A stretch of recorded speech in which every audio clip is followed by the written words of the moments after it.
everyone. In this video, I'd just like to discuss an interesting topic, and that is the appropriation of Iran's great rich cultural heritage by white nationalists and individuals associated with white nationalism, such as Jason Reza Georgiani.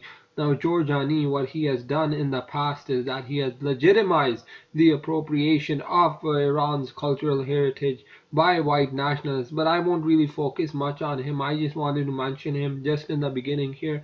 Now, for the rest of this video, I'll just discuss the appropriation of Iran's great rich cultural heritage by white nationalists. Ironically, white nationalists deny Iranians of their great rich cultural heritage and accuse Iranians of appropriating white heritage, when the reality is the opposite. Genetic evidence from ancient DNA has shown there to be 90 to 95% genetic continuity in Iran since the Iron Age. There is no disputing this fact. All of this is verified science, mind you. Yet despite all of this evidence, white nationalists continue to claim Iran's heritage. They continue to accuse Iranians of being the appropriators, when the reality is that they are the ones who are appropriating Iran's great rich cultural heritage. And this is a major problem, and this is a problem that I will discuss here today, and the reasons behind this. I will begin firstly by discussing the reasons why white nationalists appropriate Iran's heritage. Then I will move into debunking their old notions and these false notions they've constantly been promoting for the past millennia, I guess. Well, not really millennia, but for a very long time, at least 500 years, Europeans have been laying claim to Iran's civilization as their own, as some sort of great Aryan heritage that belongs to them, when in reality this is not the case. Recently, I released a video titled White Nationalism and the Appropriation of the Aryan Identity, and that's one which you should definitely take a look at. But to put it simply, the Aryans were never Europeans, they were never Nordics. The Proto-Aryans were more or less Nordic Europeans, that is true, but the Aryans, once they reached Iran and India, they were not Nordics. You know, in Iran, prior to even entering Iran, they had mixed in the BMAC horizon, and when they entered India, they had mixed on impact. By that time, the Vedic Aryans skipped BMAC for the most part and entered India, but they did admix on impact.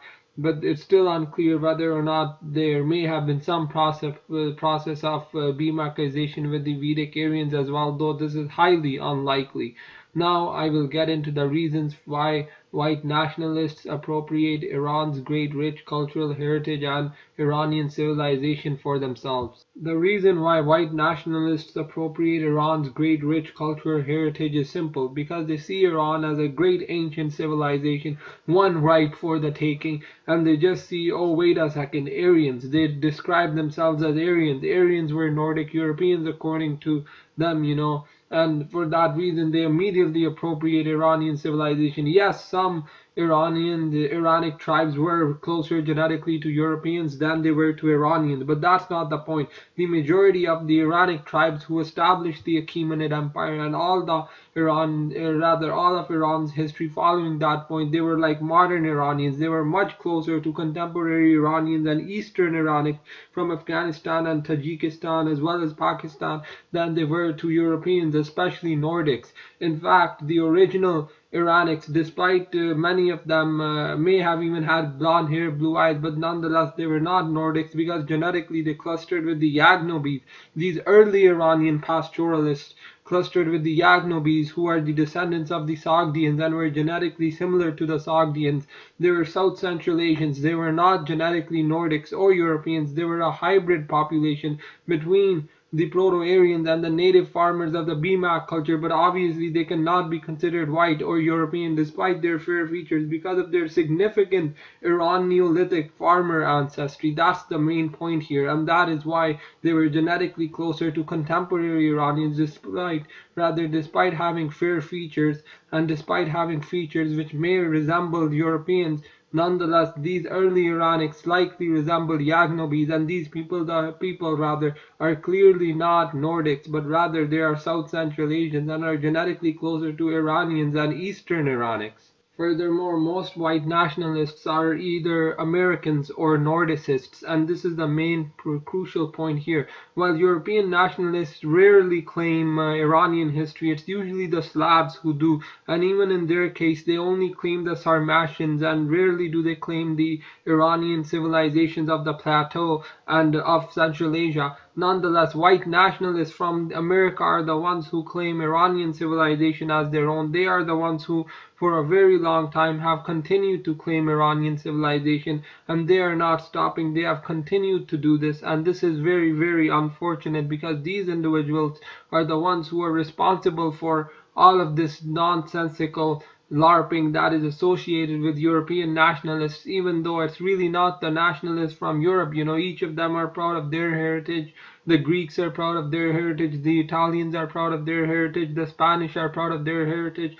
The Scandinavians are proud of their Viking heritage. The English are proud of their Anglo-Saxon heritage. The Germans are proud of their Germanic heritage. The Dutch are proud of their Dutch Empire. The Russians are proud of their Russian civilization. You know, all of these different European ethnic groups are proud of their own ethnic group and place their own ethnic group above any other. Whereas white nationalists from America, because they don't have a single unified identity, they claim all of these heritages as their own, and they do this either through Nordicism or either through white nationalism, both of which they are very big fans of, essentially. This is exactly why you have websites such as the alt-right promoting narratives rather that Rumi was a white man, or Amran promoting the notion that the Iranian civilization was founded by white men and largely dominated by a white elite. First of all, there is no such thing as a white identity. It's a constructed identity because whites are just Europeans ethnically, and because Americans do not have an identity of their own, they seem to latch on to whatever identity they think fits their narrative well. So oftentimes you see them claiming ancient Greek heritage, or ancient Germanic heritage, or ancient Roman heritage, even ancient Iranian and ancient Indic heritage, or heritage rather, because they're not really proud of their own white American heritage, which is just as great as the heritage of some of these other civilizations. White Americans should be proud of their nation and what their ancestors built, and they should not be claiming the heritage of these other civilizations unless they have ancestors from these civilizations. To complicate matters, recently there has been an upsurge in Iranian nationalists themselves claiming that Iran was once a white nation and handing over Iran's heritage to Europeans, and this is another major problem, and this should definitely be avoided because this is wrong. Iran's heritage belongs solely to Iranians. It does not belong to white nationalists. It does not belong to Europeans. It does not belong to any other people except for the Iranian people and the Iranic peoples. These are the peoples whose ancestors built this great culture, and they were genetically the same as the ones living in Iran today, or living in Afghanistan today, or even to a degree the ones living in Tajikistan. To sum things up, most of this appropriation comes from a sense of inferiority, you know, an inferiority complex on the part of white nationalists. Rather, they see this as a great way to build up the fact that their ancestors mostly lived in America. You know, they just want to build this point up, so that's why they claim the heritage of other civilizations, specifically Iranian civilization. It has nothing more to do than with an inferiority complex. You know, most of them are bad people, some of them are alright people, but the reason why they appropriate Iran's civilization and heritage is because of this great inferiority complex they have. This is just my final point here. Before I get into the minor, I just like to provide a minor genetic detail so white nationalists are clear that Iranians were never Europeans or never were Nordics, and they can finally lay this foolish debate to rest. Sorry again, I am not using a script, so please forgive me about the minor stuttering here and there. You know, I do not actually mean to do this. I'm actually very sick right now, but I am still releasing these videos because of my love for Iran's great rich cultural heritage. But nonetheless, I just wanted to clarify that the reason why I've been stuttering a bit lately is because I actually am a bit sick, so please forgive me for that. But nonetheless, if I used a script, most of these issues would not be here, but Hopefully you understand. Now let me just get into the minor genetic details for white nationalists. And here is the PCA, and this is for white nationalists, specifically those who watch this video. As you can see, the early Iranian clearly clusters in between the Proto-Aryans, who are reflected here by the Andronos, Sintashta, and Strubnaya steppe pastoralists cluster, and the BMAC peoples cluster.